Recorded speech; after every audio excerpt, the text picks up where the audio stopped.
Hey, what's up, everybody? True Boxing here. Thank you for coming back to Get Hit with the Truth. So today we're doing the What's Next on Chris Billiam-Smith, the former WBO Cruiserweight Champion, following his convincing 12-round unanimous decision loss to Gilberto Ramirez as they clashed on, I believe it was November 16th, in the main event of the Riyadh season Latino night card. Now, before we get into that, if you could smash the like button, leave a comment, or subscribe to the channel, I really do appreciate any and all support that I can get as I continue to build my channel here.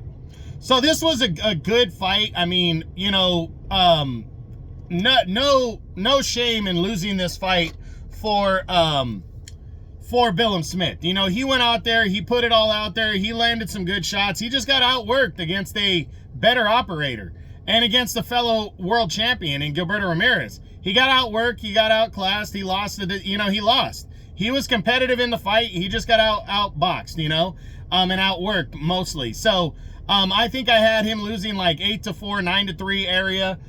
He was definitely in the fight, he just couldn't keep up with Gilberto Ramirez, and that's really what led to the loss. But he fought his ass off, he fought sharp, he fought like a champ, and came up short. So now the big question is, what's next for Billiam-Smith? Well, whenever you lose for the first time, like convincingly, you know, no doubt it's disappointing as hell.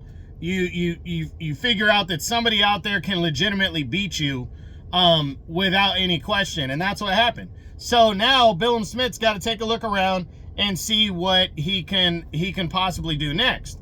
So some of the options out there, and I'm trying to look to see where he might be ranked in any of the governing bodies. He is only ranked right now in the WBO, but he got a favorable ranking at number 4. That means he fought hard in his loss.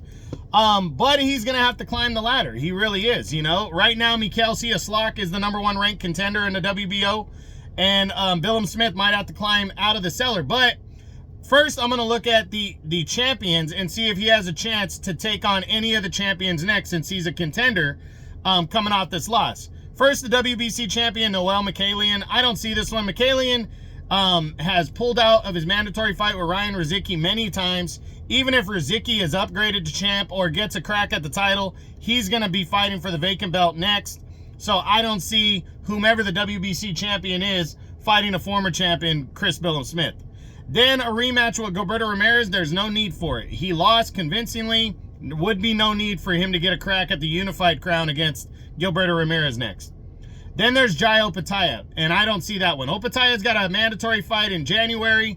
If he's victorious there, Billiam-Smith could be an option if Gilberto Ramirez doesn't want to fight Jai or can't fight Jai. But I think Opetaia might be kind of taking a step back and taking a risk of, you know, I got to top Gilberto Ramirez's performance and either knock this guy out or like shut him out in order to do that. And that puts more pressure on when, again, Chris Billiam-Smith convincingly lost. But Billiam-Smith has that backing and of the United Kingdom. People support him out there, and he's, you know, he's not a guy that with multiple losses.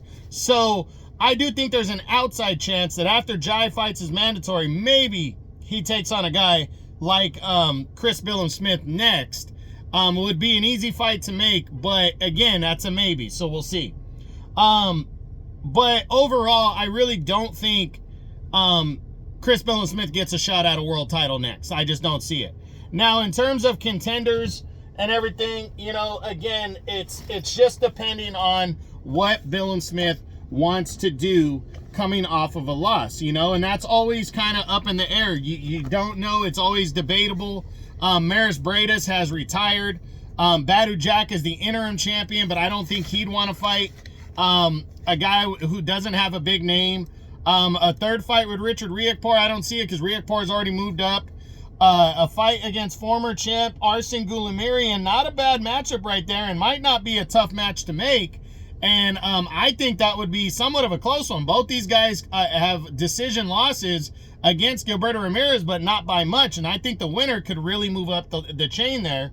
Goulamirian is ranked number 7 in the WBO, and Chris Billiam-Smith is ranked number 4. But Goulamirian is number 2 also in the WBA. So a win, if the fight could be made, a win there would really boost his ratings. And I think Chris Billiam-Smith is about fighting good fighters. So I think this one could be a real option.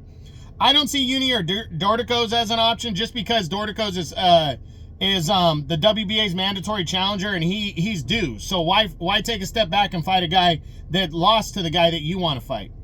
And then there's Mateusz Masternak.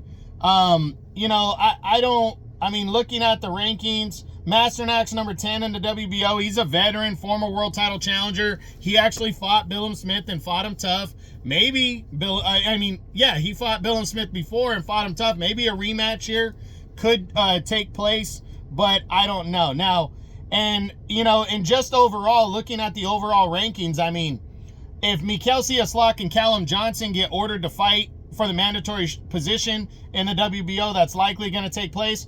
Would Billiam-Smith fight the number 3 Tahir Karovic? Would he fight somebody else like former 2-time champ Krzysztof Władlarczyk, who's in his 40s now? Or Goulamirian? I think those fights make sense. So for Billiam-Smith, the best chance at a world title shot would be against Jaio Pataya, but I'm leaning towards the less likely. And then for contenders, I think a Goulamirian clash makes a ton of sense. Maybe even a rematch with Masternak. Guys like that. If he could jump one of these guys who are 1 and 2 in the WBO and maybe take on Callum Johnson in an all-UK battle, that one might make sense for him. Or even get the crack at Cieslak if somebody decides to decline fighting in a final eliminator against Cieslak, who's the number 1 contender. So it's just up in the air. We'll see what happens, but that's it. That's what I got. That's my what's next on former WBO Cruiserweight Champion of the World, Chris Billiam-Smith, following his loss, where he lost the WBO title to Gilberto Ramirez on Latino night as part of Riyadh season on November 16th. I hope you enjoyed the video. If you did, smash the like button, leave a comment, or subscribe to the channel. I appreciate any and all support. This is True Boxing, and you've been hit with the truth.